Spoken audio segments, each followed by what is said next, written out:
Here's a theory for you. James Harden demands a trade, coincidentally, after the Sixers hire one Nick Nurse. Why? Probably because James Harden looked up on Basketball Reference how many minutes Nick Nurse plays as starters. And he was like, no thanks.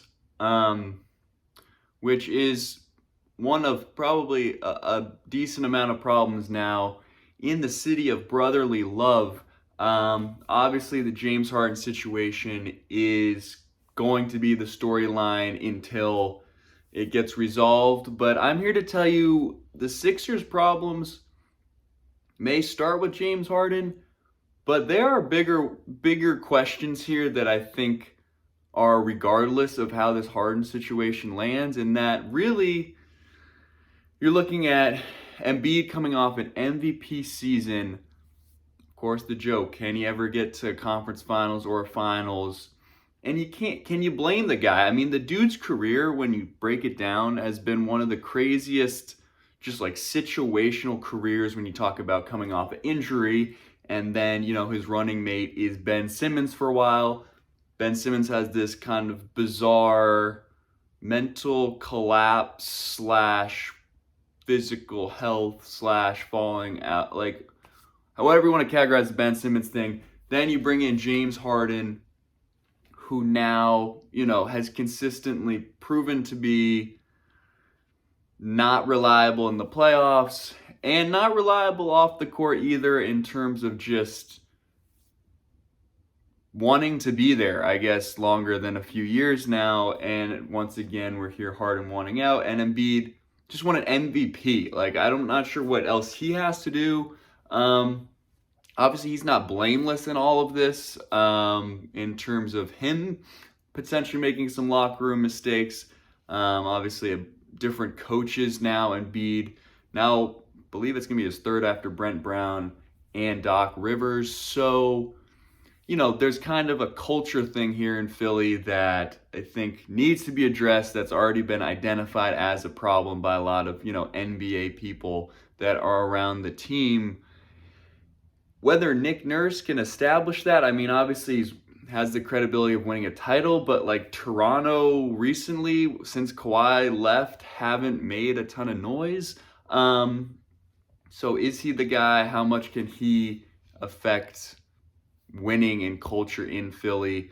If he's playing Embiid 40 minutes a game, that's probably not ideal in terms of a guy that can't really stay healthy throughout an entire playoff run or regular season. Not great. But then you look at this roster, with Harden, you're like, sure, probably mid to like top of the East, I guess. But if you're just running it back with this roster in the playoffs, I don't think you can expect them to get to a conference finals unless for some reason Milwaukee and Boston eliminate each other, if the standings land that way. Doesn't seem likely. Kind of the funny thing about this, truthfully, because everyone's like, oh, Harden, why did you pick up your player option? Obviously it was to get traded, but if you're going to leave, just decline it and sign somewhere. And obviously he wouldn't make as much money that way. But also, if he did that, the Sixers wouldn't get anything back for him for the asset. So in a way, James Harden kind of helped them, sort of, if they actually end up doing anything. But what's the market for James Harden right now? I guess it's the Clippers, like, making half-ass deals is basically the market for James Harden right now. And rightfully so. Like, why would you give up anything of value for a guy who doesn't ever seem to want to stay in one place for more than 2 years, I guess, even though he's played with an MVP. He's played with Kevin Durant, another MVP. He's played with Kyrie Irving. Great player. Difficult off the court. That one might be a little more understandable. It's a really tricky situation in Philly, and it's really kind of a question now of who is under more pressure to win, Philly or Dallas, because Dallas has now been in this weird spot of like building around Luka, but not having the assets. And then Philly's really not that much different. The only difference is the Mavs made a conference finals on the shoulders of Luka kind of unexpectedly, but then they kind of regressed to the mean this past season. So, like, you have Embiid, you have Tyrese Maxey, who I probably should have mentioned, earlier than 5 minutes into this video, but he's an all-star in the future. I think he's obviously offensively a weapon, one of the top shooters in the game, almost to a surprising degree, like percentage-wise, actually one of the top shooters in the game, but we don't necessarily think of him as a shooter per se, but a scorer. Whether can be like a playoff point guard, I don't know. And then you look at on the wings, like you lost Jalen McDaniels, you lost Georges Niang. I don't know if that's, you bring in Pat Bev, you bring in Mo Bamba, Montrezl Harrell back. Okay, sure. Like, you didn't get any better, and if you lose Harden, then you lose a lot of talent, I guess is what we can say. Maybe it's better for their locker room that he's gone. You re-signed Paul Reed, okay? Like, I don't know what the moves here are at this point, and I think if I'm Philly, I'm like, I would be sweating. I'd be like panicking in the front office right now because I'm not sure where the moves are, what the assets are at this point, and they're just going to be stuck. I mean, they're going to be basically the team that the Nuggets were without Michael Porter and Jamal Murray, where it's just Jokic, where he kind of like willed them to a 6 seed and then a first round exit. Except the Sixers don't have Jamal Murray and Michael Porter coming back for injury that they can point to. It's just like, no, it's just Embiid, and we don't really have any future moves here that we're going to feel good about. But Pat Bev, you want to play in game with the Timberwolves that he was pretty excited about. So that is culture. That is that's the solution. No, and then you have an expiring Tobias. There was a lot of talk about that, but never pulled the trigger on a trade. Maybe there's still an avenue there, but it's a little frustrating, and it's tough if you go on like a trade machine. Like, there's not really a lot to work on. Maybe do you kind of just tear it down, hit the reset button with Embiid? Does Embiid maybe you just like fully tear it down, flip Embiid for whatever that trade package looks like, but it's going to be, 4 to 5, however many picks a team's eligible to trade, whoever it may be, and then, young assets, and maybe you're like, all right, Tyrese Maxey's the guy.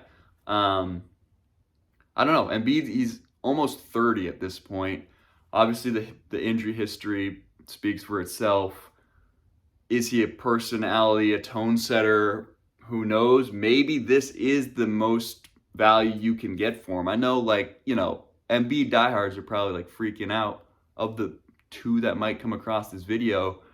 But like, trading Embiid in this situation is not the worst idea. And I didn't come into this video like thinking that would be the conclusion I'd come to, but when you really look at it, like the likelihood of them making a move that vaults them into contention versus a move that's kind of like, let's kind of reel it in, collect some assets, see what we have in Tyrese Maxey. Once we get Harris's contract off the books, maybe there's a free agency play.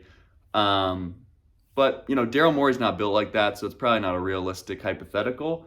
But I think if you're just like a normal GM, I think it would be a serious consideration depending on what you could get for Embiid at this point. I don't know, because otherwise it's like, fine, keep Embiid and be happy to be in the playoffs, I guess, and then maybe pray that Giannis like snaps his leg and Tatum snaps his leg and Jimmy Butler and just like everyone snaps their legs, and then it's like, oh great, we can just like waltz to the finals, and then whoever they like, Jokic snaps his leg. Don't love the odds on that personally. I don't think anyone's leg snapped this past playoffs. So yeah, the Sixers are behind the 8 ball for sure, and I don't know what the move is, and this is bigger than James Harden. it's not looking good. And it's relative, obviously. Like, would I rather have Joel Embiid than be like the Wizards right now? Maybe, but like I don't know what the hope. Like, I don't know where you're finding hope on the Sixers team because Embiid had an MVP year. Like, what else can he do? And you're just bringing the same roster back, so that's tough. But let me know, like, what's the move here for Philly, please? Clearly, I don't have the answers, so I'd love to hear some other suggestions. But for now, take it easy, take care of yourselves, and I'll see you next time.